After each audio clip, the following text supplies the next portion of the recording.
Good morning student. आज अपन new topic start करने जा रहे हैं जो है बहुलीकरण की विधियाँ।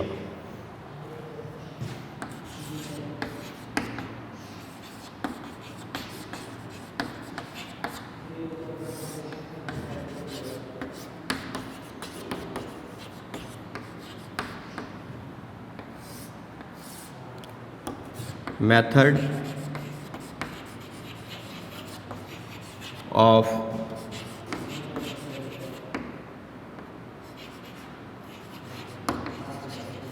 पॉलीमराइजेशन।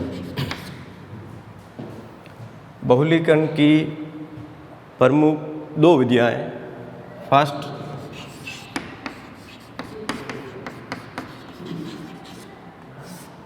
योगात्मक बहुलीकरण,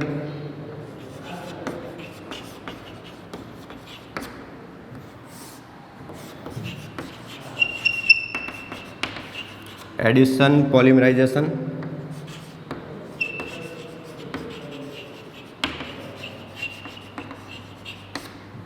एंड सेकेंड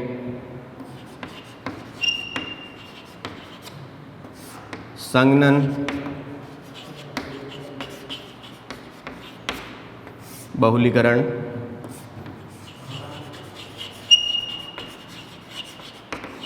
कंडेंसेशन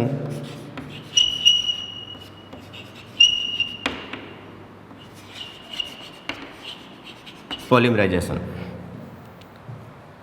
फर्स्ट अपन पढ़ेंगे योगात्मक बहुलीकरण या एडिशनल पॉलीमराइजेशन क्या होता है और इसके द्वारा किस बहुलकों का निर्माण होता है। तब देखिए इसके अंदर योगात्मक बहुलीकरण के अंदर जो असंतृप्त एकलक जो होते हैं वो परस्पर योगात्मक अभिक्रिया द्वारा बहुलकों का क्या करते हैं, निर्माण करते हैं। यह जो प्रक्रिया है वो क्या कहलाती है, योगात्मक बहुलीकरण या एडिशनल पॉलीमराइजेशन कहलाती है। अब यहाँ पर जो बहुलकों का निर्माण हो रहा है इसके अंदर जो एकलक है वह असंतृप्त एकलक समान भी हो सकते हैं और असंतृप्त एकलक भिन्न भिन्न भी हो सकते हैं। अब यहाँ पर जो असंतृप्त एकलक की बात करें तो वो जो असंतृप्त एकलक होंगे वो असंतृप्त एकलक या तो एल्कीन होगी या एल्काडाइइन होगी या एल्कीन व एल्काडाइइन के क्या होते हैं, व्युत्पन्न होते हैं। इस प्रकार से जो बहुलक बनेंगे उसको अपन योगात्मक बहुलक कहते हैं। अब यहाँ पर जो योगात्मक बहुलीकरण के अंदर जो असंतृप्त जो एकलक होते हैं वो क्या होते हैं, इसके अंदर अक्रिय होते हैं या न्यूट्रल होते हैं और बहुलीकरण की प्रक्रिया के लिए इनका सक्रिय होना क्या होता है, आवश्यक होता है। अब ये सक्रिय होना आवश्यक होने के लिए अपन को एक पदार्थ की आवश्यकता होगी जिसको अपन क्या कहेंगे, प्रारंभिक पदार्थ कहते हैं, इनिशिएटर बोलते हैं जिसको, जो इस बहुलीकरण की प्रक्रिया को क्या करता है, प्रारंभ करता है या स्टार्ट करता है। प्रारंभिक पदार्थ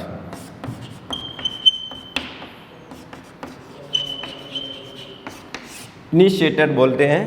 ये जो इनिशिएटर है यह इस बहुलीकरण की प्रक्रिया को क्या करता है, प्रारंभ करता है। अब ये जो प्रारंभिक पदार्थ जो लिया अपन ने ये क्या हो सकते हैं, ये या तो मुक्त मूलक होंगे और या क्या होगी, आयनिक स्पीशीज होगी। अब ये जो प्रारंभिक पदार्थ है इसका कोई भी एक सक्रिय जो कण होगा वो असंतृप्त एकलक है जो अक्रिय है उनके साथ मिलकर उसको क्या कर देगा, सक्रिय बना देगा और इस प्रकार से एकलक जो इकाइयाँ आपस में क्या होती जाएगी, जुड़ती जाएगी और उत्तरोत्तर श्रृंखला में क्या होती जाएगी, वृद्धि होती जाएगी। इस कारण से इस योगात्मक बहुलीकरण को एक और नाम से भी जाना जाता है, तो इसको अपन क्या कहेंगे, श्रृंखला वृद्धि बहुलकन भी कहते हैं या इसको अपन कह सकते हैं चैन ग्रोथ पॉलीमराइजेशन भी कहते हैं। अब ये था इसके अंदर योगात्मक बहुलीकरण के अंदर। और सामान्यतः जो योगात्मक बहुलीकरण का जो प्रारंभ होती है उसके अंदर मुक्त मूलक योगज बहुलीकरण एक सामान्य विधि के रूप में ली जाती है, लेकिन जो क्रियाकारी जो अणु है उसकी प्रकृति के आधार पर अपन देखें तो उसकी प्रकृति के आधार पर इस योगात्मक बहुलीकरण को कितने भागों के अंदर बांटा गया है? 2 भागों के अंतर्गत बांटा गया है। अब ये 2 भाग कौन से हैं? तो अपन इस बात करेंगे योगात्मक बहुलीकरण के अंदर। तो पहला आता है मुक्त मूलक योगात्मक बहुलीकरण। तो पहली आ जाएगी, इसको 2 भागों के अंदर डिवाइड कर सकते हैं। एक आएगा इसके अंदर मुक्त मूलक योगात्मक बहुलीकरण, जिसको कहते हैं फ्री रेडिकल एडिशन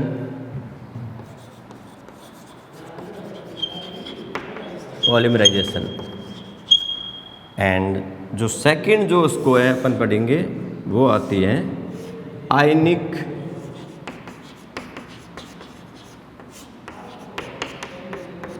योगात्मक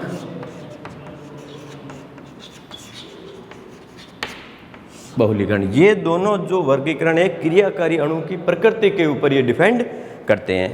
अब इसको आयोनिक एडिशनल पॉलीमराइजेशन भी कहते हैं।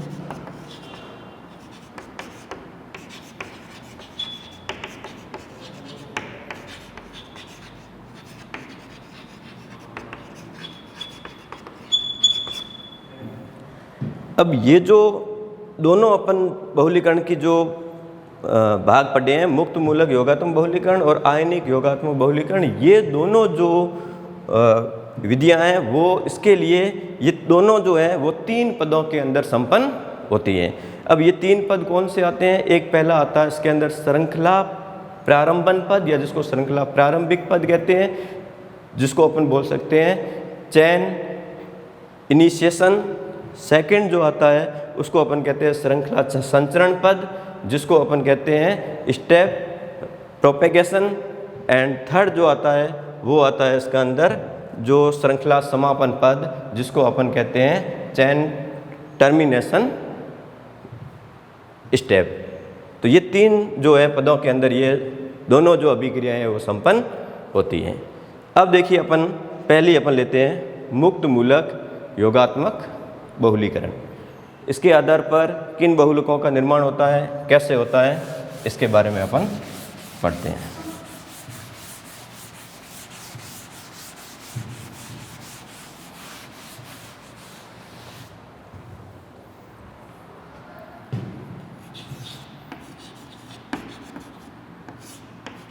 मुक्त मूलक योगात्मक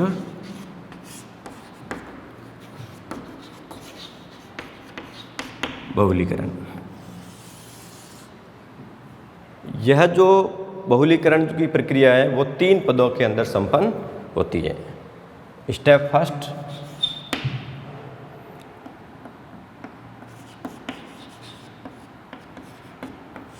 की बात करें तो अपन इसको कहेंगे श्रृंखला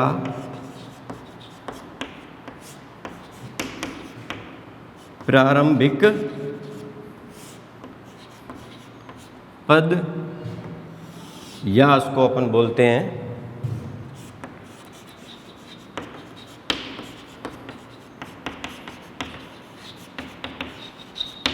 चैन initiation step. Second,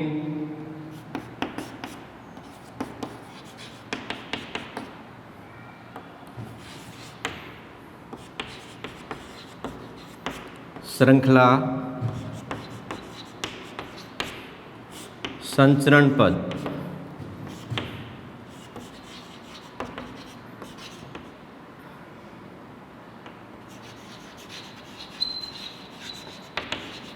chain propagation step. And third, श्रृंखला समापन पद।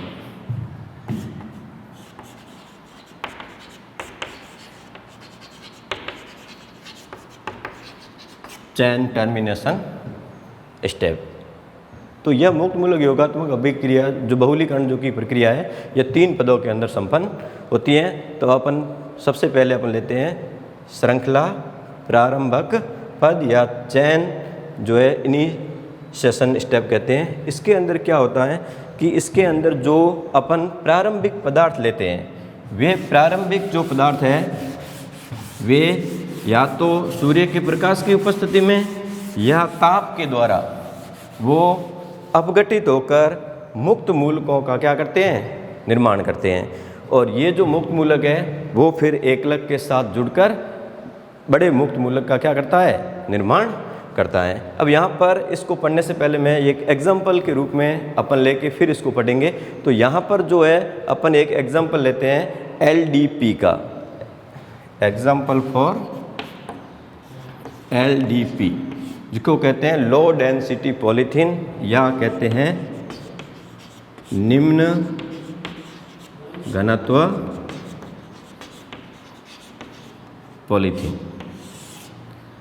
अब यहाँ पर जो निम्न घनत्व पॉलीथीन LDP का जो निर्माण है वो किस विधि द्वारा होगा, मुक्त मूलक योगात्मक बहुलीकरण के द्वारा होगा। तो अपन इस एग्जाम्पल को लेके पढ़ेंगे कि किस प्रकार से इसका निर्माण होता है। तो अब देखिए इसके अंदर जो अपने कहा था कि ये जो असंतृप्त जो एकलक होते हैं वो क्या होते हैं, अक्रिय होते हैं, न्यूट्रल होते हैं। तो उनको पहले क्या करना पड़ेगा, सक्रिय करना पड़ेगा अपन को। तो उसके लिए किसकी आवश्यकता होगी, प्रारंभिक पदार्थ की आवश्यकता होगी। अब यहाँ पर प्रारंभिक पदार्थ के रूप में अपन क्या क्या ले सकते हैं, तो मैं यहाँ थोड़ा बताना चाहूँगा आपको। प्रारंभिक पदार्थ के रूप में यहाँ पर अपन बेंजोइल पेरोक्साइड,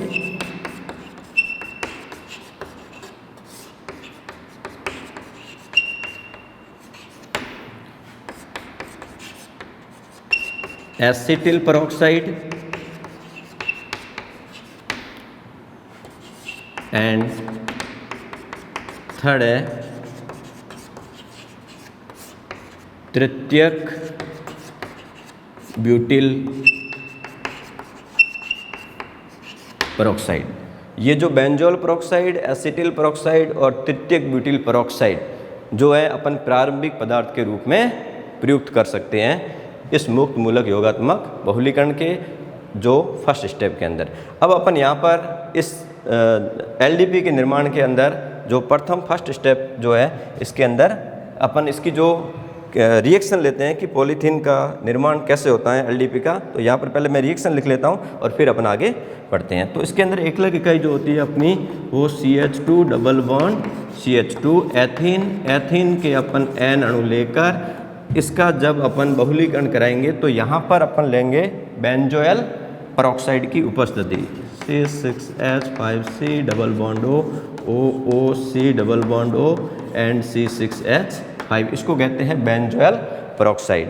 और यहाँ पर जो टेम्परेचर होगा वो 350 से 570 केल्विन टेम्परेचर, और वायुमंडलीय दाब होगा वो 1000 से 2000 एटमॉस्फेयर जो है यहाँ पर इसके अंदर प्रेशर काम आता है। और ये एथीन के N अणु जो है ये बहुलीकृत होकर जो निर्माण करेंगे, जो अपन को बहुलक प्राप्त होगा, इस बहुलक को अपन क्या कहेंगे, पॉलीथीन। और ये पॉलीथीन कैसी होगी, LDP होगी, लो डेंसिटी पॉलीथीन, या इसको कहते हैं निम्न घनत्व पॉलीथीन।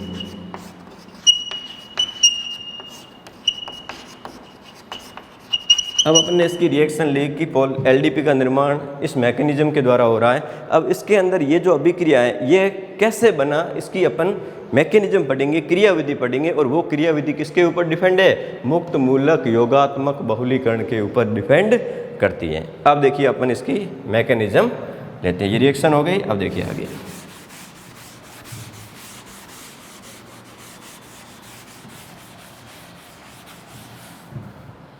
LDP के निर्माण की क्रियाविधि के अंदर अपन पहला स्टेप लेते हैं, स्टेप फर्स्ट, प्रारंभिक पद या चैन इनिशिएशन स्टेप। इसके अंदर अपन प्रारंभिक पदार्थ जो लेंगे वो लेंगे बेंजोइल पेरोक्साइड।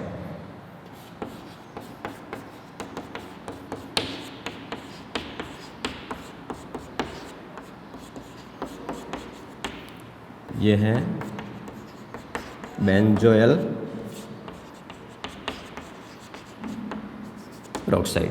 इस बेंजोइल पेरोक्साइड जो है यह एच न्यू मतलब सूर्य के प्रकाश की उपस्थिति में, या अपन कह सकते हैं टेम्परेचर पर ये क्या होगा, इसके अंदर समांश विदलन होगा या समांश विखंडन होगा। समांश विखंडन होने के कारण ये जो बंध यहाँ से ब्रेक हो जाएगा, एक जो है मुक्त मूलक इधर चला जाएगा और एक इधर चला जाएगा, और यहाँ पर आपको प्राप्त हो जाएगा बेंजोइल मुक्त मूलक का क्या हो जाएगा, निर्माण हो जाएगा। लेकिन ये जो बेंजोइल मुक्त मूलक होगा ये क्या होगा, अस्थायी होगा। इसमें से जो है CO2 के 2 मॉलिक्यूल यहाँ से निकल जाएंगे और यहाँ पर अपन को C6H5 जो है इसको अपन कहते हैं फेनिल मुक्त मूलक। फेनिल मुक्त मूलक, यहाँ से अपन को फेनिल मुक्त मूलक का क्या हो जाएगा, निर्माण हो जाएगा। अब ये फेनिल जो मुक्त मूलक है, यह जो LDP का जो एकलक है एथीन, उसके साथ अभिक्रिया करके एक बड़े मुक्त मूलक का क्या करेगा, निर्माण करेगा। तो देखिए इधर C6H5 ये जो मुक्त मूलक है ये अभिक्रिया करेगा CH2 डबल बॉन्ड CH2 के साथ और एक बड़े मुक्त मूलक का क्या कर देगा, निर्माण कर देगा। C6H5 CH2 और ये बड़ा एक मुक्त मूलक का यहाँ पर क्या हो जाएगा, निर्माण हो जाएगा। और ये अपना जो पद कहलाएगा वो श्रृंखला प्रारंभिक पद कहलाएगा। अब अपन लेते हैं सेकंड स्टेप। जो सेकंड स्टेप है अपना श्रृंखला संचरण पद, जिसको अपन कह सकते हैं चैन प्रोपोगेशन स्टेप।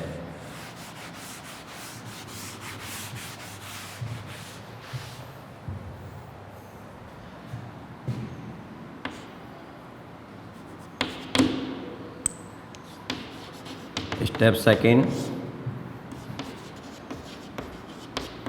श्रृंखला संचरण पद।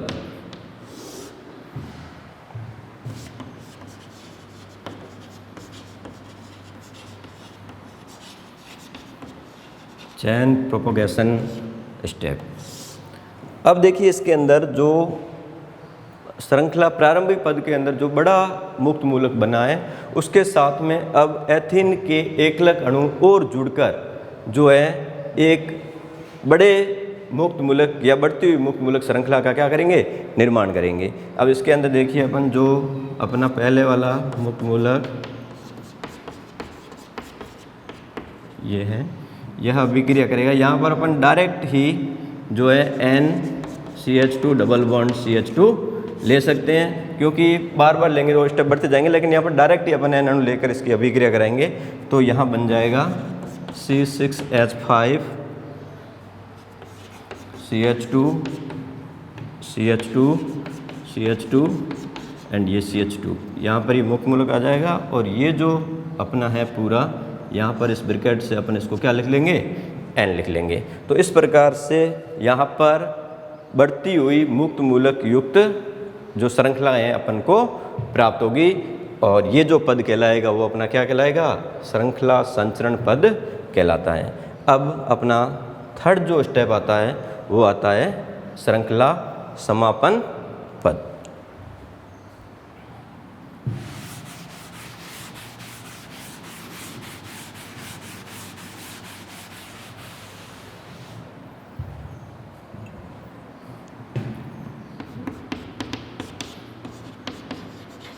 स्टेप थर्ड, श्रृंखला समापन पद।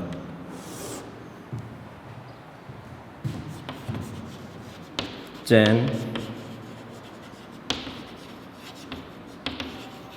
Termination step.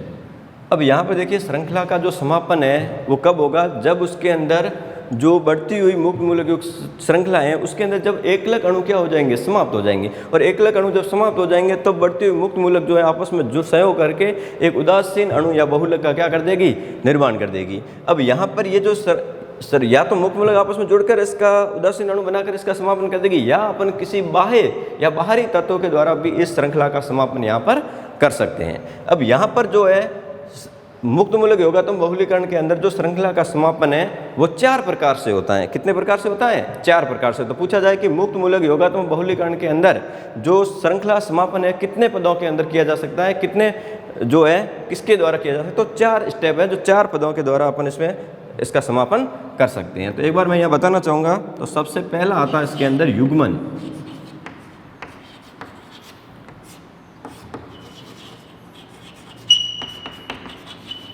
जिसको कहते हैं कपलिंग।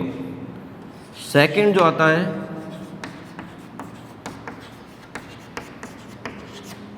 असमानुपातन।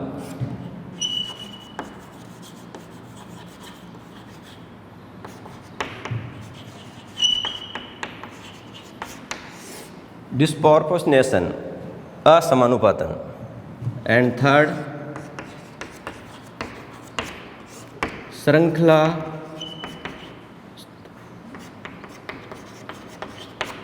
स्थानांतरण।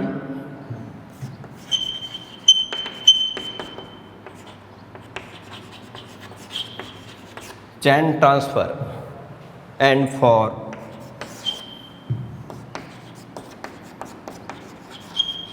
निरोधक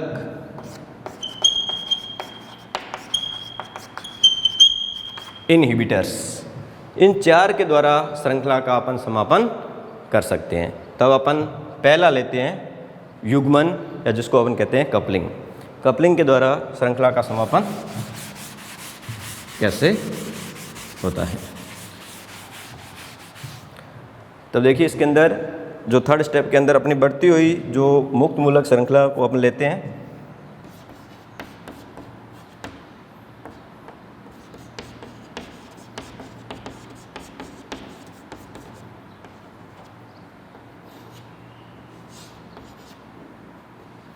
यह एक बढ़ती हुई मुक्त मूलक श्रृंखला है। और दूसरी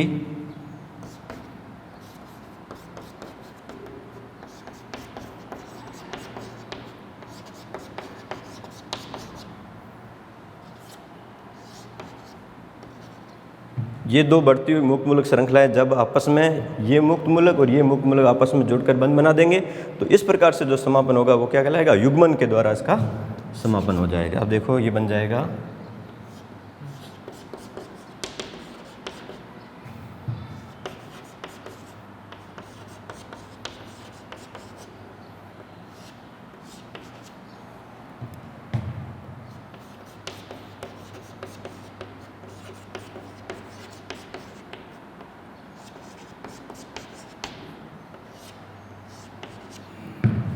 ये जो यहाँ पर बहुलक का निर्माण होगा, एक उदासीन और मुक्त मूलक दोनों यहाँ से क्या हो जाएंगे? समाप्त हो जाएंगे। ये मुक्त मूलक और ये मुक्त मूलक जोड़कर आपस में क्या बना देंगे?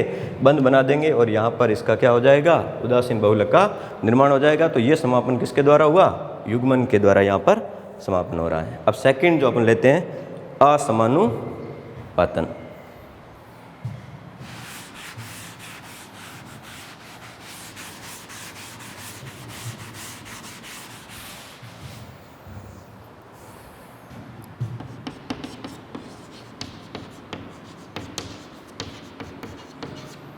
असमानुपातन के द्वारा जो है समापन कैसे होगा? तो इसके अंदर देखो अपन जो बढ़ती हुई मुक्त मूलक श्रृंखला लेते हैं,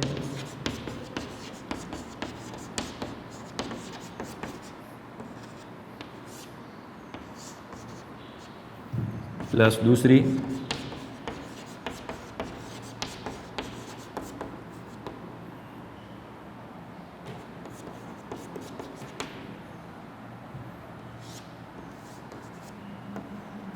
अब ये देखिए ये बढ़ती हुई 2 मुक्त मूलक श्रृंखलाएं, इसके अंदर असमानुपातन के अंदर जो श्रृंखला समानुपातन होगा तो यहाँ पर क्या होगा? H का क्या होगा? स्थानांतरण होगा। H स्थानांतरण के द्वारा यहाँ पर समापन होगा। अब देखिए कैसे? यहाँ से H हटेगा। अब यहाँ से H हटेगा, देखो क्या बनेगा?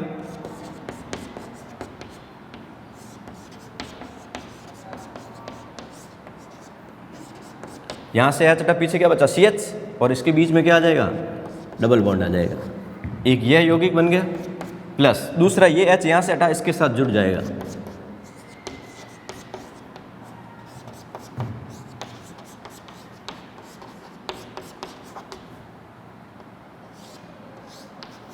और यहाँ पर ये मुख्य मूलक समाप्त हो जाएंगे और उदासीन जो अणु है उनका क्या हो जाएगा, निर्माण हो जाएगा। तो ये दूसरी जो प्रोसेस कहलाती है वो असमानुपातन के द्वारा यहाँ समापन हो रहा है, और ये किसके द्वारा हो रहा है, H स्थानांतरण के द्वारा हो रहा है। और थर्ड जो अपना आता है वो आएगा श्रृंखला स्थानांतरण।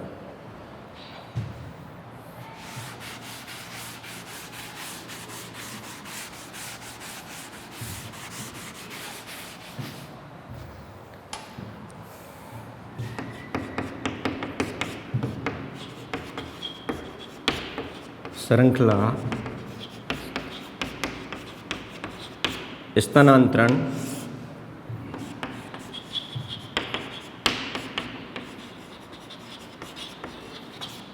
इसको कहते हैं चैन ट्रांसफर।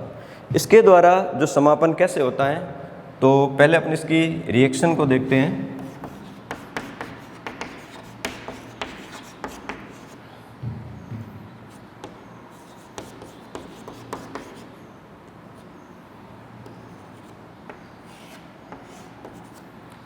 यह अभिक्रिया करेगी RH के साथ। यहाँ पर RH क्या है मैं आपको बताना चाहूँगा कि यहाँ पर जो RH को अपन क्या कहते हैं, श्रृंखला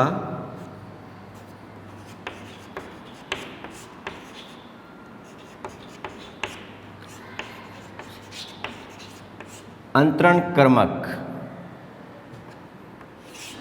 या इसको अपन कह सकते हैं चैन ट्रांसफर एजेंट। श्रृंखला अंतर कर्मक क्या होता है और ये जो है इस श्रृंखला का समापन कैसे करता है। तो देखिए यहाँ पर क्या है कि ये जो H है यहाँ आकर जुड़ जाएगा,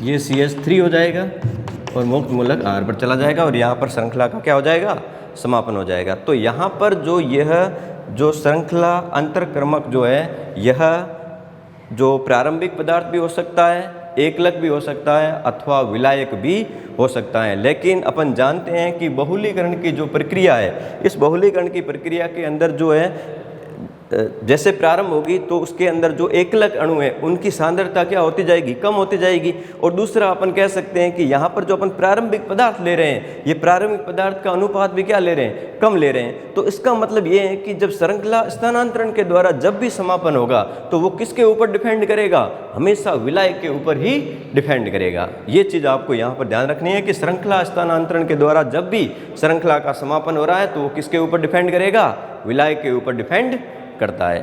अब अपना चौथा जो टाइप आता है वो है निरोधक, जिसको कहते हैं इनहिबिटर्स। अब निरोधक के द्वारा श्रृंखला का समापन कैसे होता है।